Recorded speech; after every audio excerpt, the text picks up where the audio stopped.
दोस्तों, एक बार फिर से आपका अपने YouTube channel TET pass all पर स्वागत है। आज हम संविधान की विशेषताएं पढ़ने से पहले हम पढ़ेंगे संविधान है क्या। ठीक, तो संविधान देखिए, हमें पता है कि संविधान दो शब्दों से मिलकर बना है, एक सम दूसरा विधान। अर्थात सम मतलब होता है बराबर और विधान मीन्स होता है कानून, अर्थात प्रत्येक नागरिकों के लिए समान कानून हो, वही हमारा संविधान है। अब हम बात करते हैं सर, संविधान का निर्माण तो संविधान का जो अपनाया गया था 1950 में अपनाया गया था। क्या ये 1950 से ही इसका क्रियाकलाप शुरू हुआ? नहीं, इसकी जो शुरुआत हुई थी 1773 के रेगुलेटिंग एक्ट से ही हो गई थी। अब ये क्या है रेगुलेटिंग एक्ट? रेगुलेटिंग एक्ट मतलब किसी भी देश को चलाने वाला एक्ट। जैसे 1773 में हमारे देश में किसका शासन था? अंग्रेज़ों का शासन था। तो जब हमारे देश के ऊपर अंग्रेज़ लोग शासन कर रहे थे और अंधाधुंध मतलब गलत तरीके से शासन कर रहे थे, इससे भारतीय लोगों ने मांग की कि हाँ ठीक है, अगर आप शासन कर रहे हैं तो करें, लेकिन एक दायरे के अंदर, एक विधान के अंदर, एक कानून के अंदर रहकर शासन करें तो फिर ठीक रहे। तो यही बात जब लंदन की पार्लियामेंट में गई तो वहाँ से हर 20 साल में एक कानून बन के आता था कि इसके दायरे में रह के ही अंग्रेज़ लोग भारतीयों पर शासन करेंगे। इस दायरे के अगर बाहर जाएंगे तो उन्हें उनके अकॉर्डिंग दंड का भी प्रावधान था। तो संविधान बनने का जिक्र जो है 1773 के रेगुलेटिंग एक्ट से ही शुरू हो गई थी। एक हर 20 साल में आता था। 1793 में भी आया था, 1813 में भी आया था, 1833 में भी आया था, 1853 में भी आया था, 1881 में भी आया था। तो ऐसे ऐसे करके बाद में एक कानून बन के आता था लंदन के पार्लियामेंट से इंडिया में। फिर जैसे ही, और हाँ, लास्ट कानून कब बन के आया था? 1935 के भारत सरकार अधिनियम से। तो हमारे संविधान का जो मान्यता थी, जो बनने का सिलसिला था, वो 1773 से अर्थात 18वीं शताब्दी से ही चालू हो गया था। क्लियर? तो संविधान की विशेषताएं में, और हाँ, संविधान की विशेषताएं, हमारा संविधान जो है, अगर इसी क्वालिटी की बात किया जाए तो इसे उधार का थैला कहा जाता है। क्यों? क्योंकि हमें पता है कि हमारे भारत देश से भी पुराने संविधान रहे थे। जैसे अमेरिका का संविधान, जर्मनी का संविधान, ब्रिटेन का संविधान, इन सब का संविधान भारत से भी पुराना है। तो जब भारत के संविधान के बनने की जिक्र आई, भारत के संविधान में क्या चीज़ें होंगी इसकी जिक्र आई, तो इसका जिक्र जो है आप दूसरे देशों से ज़्यादा लिया गया है। 60 देशों का भ्रमण किया था डॉक्टर BN राव ने, बेनेगल राव ने, जिसमें से 15 देशों का यथावत अपना लिया गया था। 15 देशों से लिया गया है। 60 देशों का भ्रमण करके 15 देशों से अपना लिया गया। इसीलिए हम क्या बोलते हैं, इसे उधार का थैला बोलते हैं। भारतीय संविधान को उधार का थैला भी बोला जाता है। एक प्रकार से इसे हम बोलते हैं वकीलों का स्वर्ग भी बोलते हैं, क्योंकि संविधान हमें किसके बारे में बताता है? कानूनों के बारे में बताता है। और वकील LLB करते हैं इसी के लिए करते हैं कि उन्हें लॉ की जानकारी प्राप्त हो जाए, या फिर उनके मतलब सर्वोच्च पद पर हों उस पर। तो इसलिए वकीलों का स्वर्ग, अर्थात वकील जो चाहेंगे वही होगा, इसलिए इसे वकीलों का स्वर्ग भी बोला जाता है। क्लियर? तो इसके अतिरिक्त भी हम संविधान की कुछ विशेषताएं पढ़ेंगे। देखिए, भारत विश्व का सबसे विशालतम एवं विस्तृत संविधान ही भारत का ही संविधान है। दूसरा, भारत का संविधान लिखित संविधान है। एक क्वेश्चन और आता है कि विश्व का सबसे बड़ा संविधान जो कि मौखिक रूप से है, अर्थात लिखित फॉर्म में नहीं है, वो किस देश का है? वो ब्रिटेन का है। लेकिन अगर विश्व का सबसे बड़ा लिखित संविधान की बात आए तो ये संविधान भारत का ही संविधान होगा। दूसरा, विश्व का सबसे बड़ा लिखा भी गया है, विश्व का सबसे बड़ा अलिखित संविधान किस देश का है? ये ब्रिटेन का है। अब ये कुछ क्वालिटीज हमारे जैसे संविधान की विशेषताओं में हम पढ़ लेते हैं। हमारा संविधान कैसा है? प्रभुत्व संपन्न, अर्थात देश आंतरिक रूप से और बाहरी रूप से दोनों ही संपन्न है। हमारे देश को सुसज्जित, या फिर हमारे देश को अब किसी की ज़रूरत नहीं है, किस आंतरिक रूप से और बाहरी रूप से हम अपने आप को खुद ही ढाल लेंगे जिस एनवायरनमेंट में हम चाहेंगे। ठीक, अर्थात हमें अब बाहरी की ज़्यादा ज़रूरत नहीं है कि बाहरी लोग ही हमारी आकर सेवा करें या कुछ भी करें, तभी हम सर्वाइव कर सकेंगे। दूसरा क्या है? समाजवादी, आर्थिक, राजनीतिक, सामाजिक, ये सब समानताएं की बात की गई है कि हमें आर्थिक रूप से भी समान अधिकार मिलना चाहिए, राजनीतिक रूप से भी समान अधिकार मिलना चाहिए, और सामाजिक रूप से भी समान अधिकार मिलना चाहिए। पंथ निरपेक्ष का दूसरा नाम आपका धर्मनिरपेक्ष है। इसका अर्थ है सभी धर्मों की समान मान्यता, अर्थात भारत पूरे विश्व का या भारत का कोई भी राष्ट्रीय धर्म नहीं है, इसमें जितने भी धर्म है सभी लोगों को क्या करना है? बराबर समानता देना है। लोकतंत्रात्मक, जनता का शासन। हमें पता है कि 5 साल लीडर लोग चाहे जहाँ रहे, लेकिन फिर 5वें साल फिर जनता के बीच में आते हैं, क्या करने के लिए? वोट मांगने के लिए। तो यहाँ पर लोकतंत्र जनता का शासन है, ना कि नेताओं लोगों का शासन है। गणराज्य का मतलब यही है जो गणराज्य यहाँ पर लिखा गया है। गणराज्य का मतलब है मतलब यहाँ पर वंशानुगत शासन नहीं है। जैसे मान लीजिए कोई राष्ट्रपति बन जाए तो इसके बाद उनका पुत्र इस तरह से राष्ट्रपति, यहाँ पर वंशानुगत शासन नहीं है, गणतंत्र का मतलब है। क्लियर। फिर इसके बाद नोट करके मैंने लिखा है, ब्रिटेन में लोकतंत्रात्मक व्यवस्था है, गणराज्य नहीं। वहाँ का शासन वहाँ की रानी देखती हैं। लोकतंत्रात्मक व्यवस्था है, गणराज्य नहीं, अर्थात वहाँ पर वंशानुगत शासन है। क्लियर। भारत के संविधान की विशेषताएं, संविधान की सर्वोच्चता। कोई कितने भी बड़े पद पर हो, लेकिन अगर वो कानून के विरुद्ध काम करता है तो समझ लीजिए कि वो संविधान के बातों को उल्लंघन कर रहा है। क्लियर। ब्रिटेन में संसद, देखिए नोट करके पॉइंट लिखिएगा, ब्रिटेन में संसद जबकि अमेरिका में सुप्रीम कोर्ट सर्वोच्च है। क्लियर। हमने पता है कि भारत का संविधान कई देशों से लिया गया, जिसमें संसदीय व्यवस्था कहाँ से लिया गया है, ब्रिटेन से ही लिया गया है। इसके बाद संसदीय शासन प्रणाली की बात देखते हैं, औपचारिक और अनौपचारिक। औपचारिक रूप से शासन कौन करता है, प्रेसिडेंट करता है, लेकिन अनौपचारिक रूप से शासन कौन करता है, पीएम करते हैं। जैसे वास्तविक कार्यपालिका की शक्ति किसमें निहित होती है, प्रेसिडेंट, प्राइम मिनिस्टर में, प्रधानमंत्री में, लेकिन नाम मात्र का वास्तविक प्रधान कौन होता है, ये होते हैं प्रेसिडेंट अर्थात राष्ट्रपति। क्लियर। लेकिन यही चीज़ ब्रिटेन में अपोजिट हो जाती है। जैसे ब्रिटेन में यही चीज़ औपचारिक रूप से प्रेसिडेंट देखने लगते हैं और अनौपचारिक रूप से पीएम देखने लगते हैं। फिर इसके बाद नेक्स्ट क्वेश्चन, अमेरिका की राष्ट्र शासन व्यवस्था अध्यात्मकता है, अर्थात वहाँ के सर्वा कौन है, राष्ट्रपति हैं। यहाँ से हमारे संविधान में नीति निषेधक तत्व भी हैं, अर्थात हमारे राज्य में क्या कानून बनने चाहिए, क्या नहीं बनने चाहिए, मूल कर्तव्य भी हैं। क्लियर। एकल नागरिकता भी है, एकल नागरिकता का प्रावधान भी ब्रिटेन से ही लिया गया है। क्लियर। और हमारे देश का सबसे महत्वपूर्ण विशेषता नम्रता और अनम्रता का अनोखा मिश्रण है, अर्थात हमारा भारतीय संविधान जो है ना ही बहुत कठोर है ना ही बहुत लचीला है। ये है भारतीय संविधान की विशेषताएं। इसके बाद संविधान संशोधन, संविधान में बदलाव, अर्थात संविधान में हमें समय समय पर जरूरत पड़ती है किस चीज़ की, बदलाव की। तो देखिए, अगर किसी राज्य का नाम या क्षेत्र हटाना है तो इसमें से 50% से अधिक हमें वोटिंग चाहिए। क्लियर। इसके बाद बहुमत, मौलिक अधिकार में अगर हमें संशोधन करना है तो कम से कम 66% लोगों का बहुमत चाहिए। अगर केंद्र और राज्य के संबंध में कोई निर्णय लेना है तो 66% प्लस आधे राज्यों का समर्थन, 66, क्योंकि केंद्र की बात भी हो रहा है और राज्य की बात भी हो रहा है, इसलिए 66% प्लस आधे राज्यों का समर्थन इसमें होना क्या है, अनिवार्य है। इसके बाद हम देखेंगे हमने पढ़ा है कि भारत का संविधान आंशिक नम्य और आंशिक कठोर है, ना ही बहुत ज़्यादा नम्य है ना ही बहुत ज़्यादा कठोर है।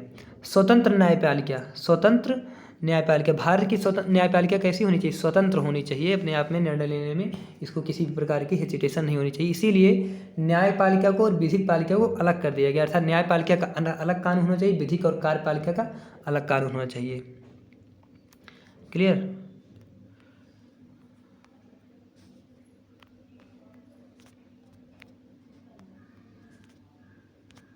इसके बाद हम आगे देखते हैं, हाँ, जैसे कोई भी चीज़ पढ़ने से पहले प्रस्तावना, जैसे हम अपने बचपन में लिखते थे लेटर लिखते थे किसी भी चीज़ के ऊपर, तो उसमें क्या होता था, उस प्रस्तावना क्या बता देता था, एक प्रकार से देखा जाए निचोड़ बता देता था। तो वैसे ही प्रस्तावना बता रहा है। प्रस्तावना क्या है, हम भारत के लोग, अगर ही प्रस्तावना आप पढ़ लेंगे तो आप 50% ऊपरी सतह से जान लेंगे कि भारत का संविधान कैसा है, भारत के संविधान के अंदर जो चीज़ें लिखी गई हैं वो कैसे हैं।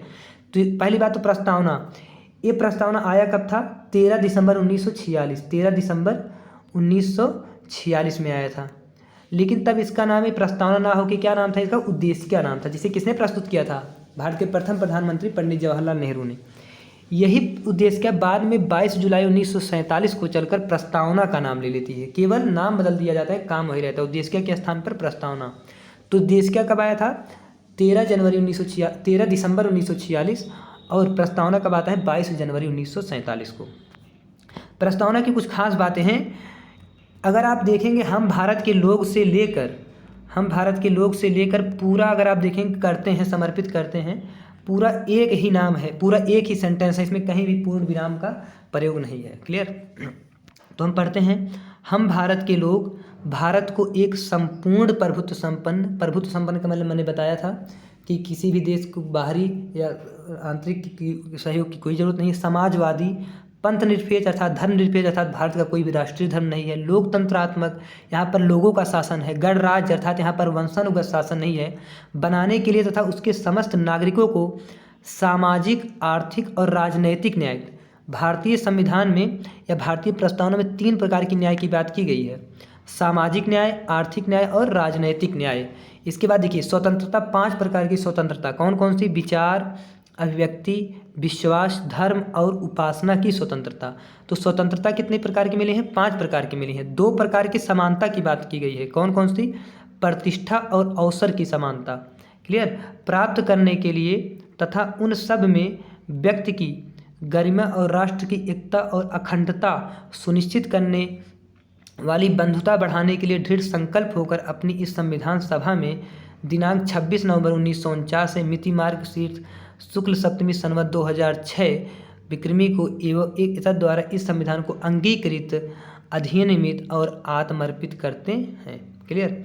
देखिए 1949 और 2006 में बारीक सा अंतर है कि अगर आप किसी भी ईस्वी को देखते हैं तो वो हमेशा सनमत से 57 कम रहता है, अर्थात देखिए यहाँ पर ईस्वी में कितना दिया था 1949 में, लेकिन आप सनमत में हो ही जाएंगे तो 2006 दिया था। इसके बाद हम नेक्स्ट देखते हैं। हाँ, कुल मिला के प्रस्तावना की क्या खास बातें रहीं, 3 प्रकार की क्या दी गई, न्याय, सामाजिक, आर्थिक और राजनैतिक न्याय। 5 प्रकार की समानता की बात की गई है, कौन कौन सी, प्रतिष्ठा, 5 प्रकार की स्वतंत्रता की बात की गई, विचार, अभिव्यक्ति, विश्वास, धर्म और उपासना की स्वतंत्रता। 2 प्रकार की समानता की बात की गई है, प्रतिष्ठा और अवसर की समानता। क्लियर। हमने बताया कि भारत का संविधान जो है कई देशों से लिया गया है, तो इसमें जो हम भारत के लोग, आप जो स्टार्टिंग के 4 वर्ड पढ़ते हैं, AUNO से लिया गया है, हम भारत के लोग AUNO से लिया गया है। और कुछ चीज़ें देखते हैं, जैसे बंधुत्व एक वर्ड होगा, बंधुत्व, ये आपका फ्रांस से लिया गया है। क्लियर। जब स्टार्टिंग में प्रस्तावना बना था तो डॉक्टर भीमराव अम्बेडकर ने कहा था कि हमारे प्रस्तावना में कभी भी संशोधन नहीं होना चाहिए, कभी भी बदलाव नहीं होना चाहिए, लेकिन 42वें संविधान संशोधन द्वारा 1976 में हुआ था। संविधान संशोधन मतलब संविधान का बदलाव, और ये 42वां क्यों कहा है, क्योंकि 42वें नंबर का बदलाव था, 1976 ईस्वी में था। 42वें संविधान संशोधन अधिनियम 1976 द्वारा उद्देशिका, बाद में जो कि प्रस्तावना का रूप ले लिया, उद्देशिका में संशोधन कर प्रथम पैराग्राफ में समाजवादी, 3 वर्ड देखिए, समाजवादी, पंथ निरपेक्ष, और छठे पैराग्राफ में अखंडता शब्द जोड़ा गया। पहले पैराग्राफ में समाजवादी और पंथ निरपेक्ष शब्द तथा छठे पैराग्राफ में अखंडता शब्द जोड़ा गया। क्लियर।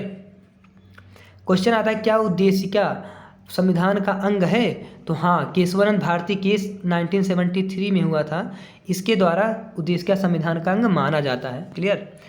तो यहाँ से हम आज आपकी प्रस्तावना को पढ़िए, ये आपका मेन दायित्व होना चाहिए कि आप ये प्रस्तावना जो है याद कर लीजिए। कुल मिला के प्रस्तावना आप समझ जाएंगे तो मोटा हमारा संविधान है क्या, कहना क्या चाहता है, ये आप चीज़ें आराम से समझ जाएंगे। क्लियर।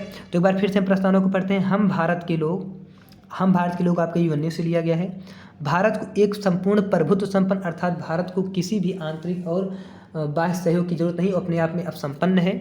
समाजवादी, समाज रूप से संपन्न है। पंथ निरपेक्ष का दूसरा नाम धर्म निरपेक्ष, अर्थात भारत का कोई भी राष्ट्रीय धर्म नहीं है, भारत का सरकार सभी धर्मों को बराबर की मान्यता देगी। लोकतंत्रात्मक, भारत में लोगों का शासन होगा। गणराज्य, भारत में वंशानुगत शासन नहीं होगा। गणराज्य बनाने के लिए तथा उसके समस्त नागरिकों को सामाजिक, आर्थिक और राजनैतिक न्याय, भारत के संविधान में कितने प्रकार के न्याय की बात की गई, सामाजिक, आर्थिक और राजनैतिक न्याय। कितने पर विचार, अभिव्यक्ति, विश्वास, धर्म और उपासना की स्वतंत्रता। कितने प्रकार की स्वतंत्रता की बात की गई है, 5 प्रकार की स्वतंत्रता की बात की गई है, विचार, अभिव्यक्ति, विश्वास, धर्म और उपासना की स्वतंत्रता। प्रतिष्ठा और अवसर की समानता, कितने प्रकार की समानता की बात की गई है, 2 प्रकार की, प्रतिष्ठा और अवसर की समानता। फिर देखिए, प्राप्त करने के लिए तथा उन सब में व्यक्ति की गरिमा और राष्ट्र की एकता और अखंडता सुनिश्चित करने वाली बंधुता, ये बंधुता शब्द आपका फ्रांस से लिया गया है, बढ़ाने के लिए दृढ़ संकल्प होकर अपनी इस संविधान सभा में आज दिनांक 26 नवंबर 1949 मिति मार्गशीर्ष शुक्ल सप्तमी संवत 2006 विक्रमी को इतद द्वारा इस संविधान को अंगीकृत, अधिनियमित और आत्मर्पित करते हैं, अर्थात स्वीकृत करते हैं। क्लियर। क्वेश्चन आता है कि भारतीय संविधान में भी कितनी बार संविधान संशोधन हो चुका है, तो 1 बार संविधान संशोधन हो चुका है। ठीक है, इसमें एक बार 42वें संविधान संशोधन 1976 द्वारा उद्देशिका में संशोधन करके समाजवादी, सोशलिस्ट, पंथ निरपेक्ष अर्थात धर्मनिरपेक्ष, सेकुलर, और छठे पैरा में अखंडता अर्थात इंटेग्रिटी, सोशलिस्ट, सेकुलर और इंटेग्रिटी शब्द जोड़ा गया था। क्लियर। तो यहाँ से आपको ये सब क्लियर हो जाएगा। हाँ, देखिए, हमें पता है कि भारत का संविधान 26 नवंबर 1949 में, जैसे लिखा गया 26 नवंबर 1949 में ही बन के तैयार हो गया था, लेकिन अपनाया कब गया था? 26 जनवरी 1950 को, क्योंकि 26 जनवरी 1930 को रावी नदी के किनारे लाहौर पे पंडित जवाहरलाल नेहरू ने रात्रि को 12 बजे तिरंगा झंडा फहरा कर दिया था कि 26 जनवरी को हम अपना कौन सा दिवस मनाएंगे? स्वाधीनता दिवस मनाएंगे। ठीक है, तो इसी वर्ष, इसीलिए 26 नवंबर 1949 को जब आपका संविधान बन के तैयार हो गया था, लेकिन विचार में आया कि 2 महीने और है, दिसंबर 1 महीना, जनवरी 2 महीना, तो 2 महीने बाद ही इसे लागू किया जाए कि जिससे हम अपनी बात को जो कहे थे 26 जनवरी 1930 को, वो बात मेरा सही हो सके। इसीलिए 26 जनवरी 1950 को हमारा संविधान लागू होता है, नहीं तो बन के तैयार कब हो गया था? 26 नवंबर 1949 को ही लागू हो गया था। क्लियर? तो अब अगले चीज़ें में हमारा मोटी मोटा संविधान क्या है, इसके बारे में हमने जिक्र कर लिया। हमारा संविधान की सारे क्वेश्चंस, हमारे संविधान का पार्ट कैसा है और कैसा था, ये तब वहीं से पता लग जाएगा जब आप प्रस्तावना अच्छे से पढ़कर समझ लेंगे। हालांकि मैंने अपने इस वीडियो में बताया भी है प्रस्तावना कैसा है और भारत का संविधान का उसका रिलेशन क्या है। ठीक, तो अगली कड़ी में हम संविधान के अगले हिस्से को लेकर आएंगे। तब तक के लिए धन्यवाद।